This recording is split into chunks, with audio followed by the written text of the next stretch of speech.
r/ask Reddit, why do you like to be alive?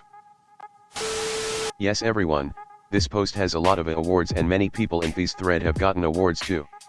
However, please keep in mind Rule 7, www.reddit.com/r/askreddit/wiki/index?UTM_source =UTM_medium=user text $UTM_name=askreddit $UTM_content T5_2Q_H1I_wiki_7- and stop begging for awards, because a lot of you are doing it and it is against the rules.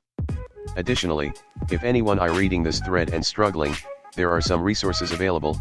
There's /r/suicide watch, WHER. There's an old man I sometimes visit who can talk your ear off for hours on end.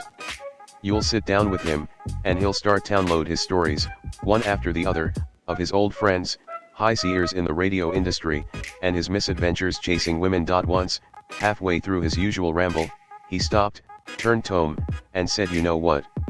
Life is fun and it stinks to know that I'm getting close to the end, because the whole thing's just been so damned fun that's always stuck with. I survived cancer. I was given weeks to live, and miraculously get remission. Life post-cancer is a terrible struggle, mentally and physically, but I wouldn't trade it for the alternative. I now get to watch my adorable niece grow up. I get to look at the world with a completely different perspective. I get to enjoy being with my wife and traveling the world as much as possible. Death would solve a lot of the pain I currently live with, but the eternal sadness it would cause my family would. 'Cause I believe one day it will get better and I'll be happy even though I'm not now. Someone's got to feed my Tamagotchi. 'Cause there are pies to be eaten.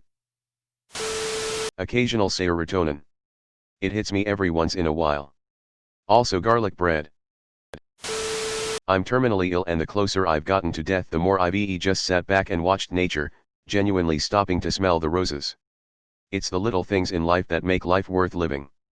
The family of birds in a nearby tree communicating with each other. The dog you wake up every morning to and can't wait to see you and be around you. I even oddly lyle watching the trees rustle on a windy day. Watching my fish swim around their aquarium. Valuing the time and memories I make with my we come. My fate was luckily decided by my oncologist. I was in ICU last year, I was septic and I had a superbug the doctors couldn't get on top of. My kidney had completely stopped and I only have one kidney. Fortunately when the ICU had the various teams come together to decide whether to continue or let me go. My oncologist demanded they continue to treat me because I'm 29 and my heart and lungs are in good shape. I'm still here to this day, so I owe it all to that man who saved my. There's a lot of places I still want to go, books I want to read, movies I want to see. Even if I don't get to experience it all before I die, I like the anticipation of it all. The woods are lovely, dark and deep. But I have promises to keep, and miles to go before I sleep. Robert Frost. I haven't tried all the restaurants in my area and it actually has been a good motivator to cherish the whole life thing. I have a friend that's going through some tough times so I like to check up on him every day and encourage him. It's not necessarily that I like to be alive now, but the nature of life as a constant ebb and flow of thrills and disappointment simply succumbing wave of joy sooner or later. Thinking face. My dogs. I can't imagine leaving them behind. Watching sunrises with a hot cup of tea.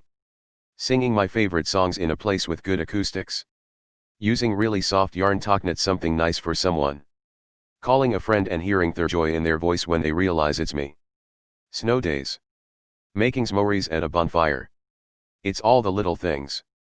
I hope you can find all the little things you love in life. There's so many, please be safe, friend. Edit, thank you all so much for the awards, including my first silver. Every time I accomplish something, or finish an assignment, it just feels so ducking proud of myself. I feel so lucky to be alive and in the place in the world I have. It seems better than being dead. Pretty sure no one will find this comment but hey, today was a good day for me. I just got my first electric piano and I'm eager to learn this instrument, now that is a reason to be alive music. I wanna master this thing before I go. Edit, Thank you can strangers for all the awards and all the reply comments wishing me luck, really made me feel great. I've been wanting to play the piano for about 3 years now, but only a few days ago I'm on age to convince my parents to get me one. I've been PR. There's some crap I still need to do, the list keeps growing, so it's kind of an ongoing thing. Edit.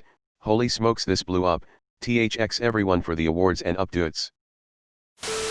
I spent the first half of my adult life living on fast forward. I worked hard to get through college with almost no student debt. I worked 60 plus hours when off from school and full time with a full-time schedule.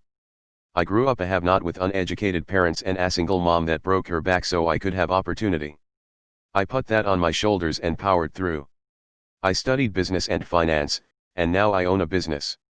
The thing is, despite being proud of that time, I can hardly remember hospice in our home, and I can remember the wild ride of trying to do everything I could to make her smile, then everything I could to make her comfortable, then everything I could to squeeze a life's worth of life lessons into a week, to finally hoping with all my heart that she wasn't in pain as she laid there unable to respond to anything.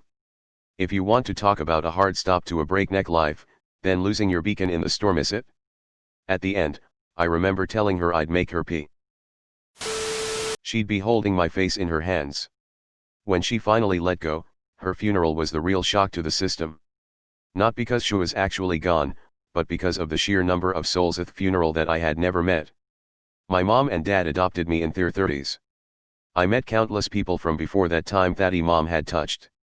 She helped so many people get through school, leave abusive partners, kick drug habits, raise their kids, and the list goes on. It was a real eye-opener. She taught me in many ways with a lot of people, saying I didn't have time for the people I could see were struggling, taking advantage of people and angling all the time to get ahead, which growing up in poverty is sort of a byproduct of survival and hard to shake, and also just not being there.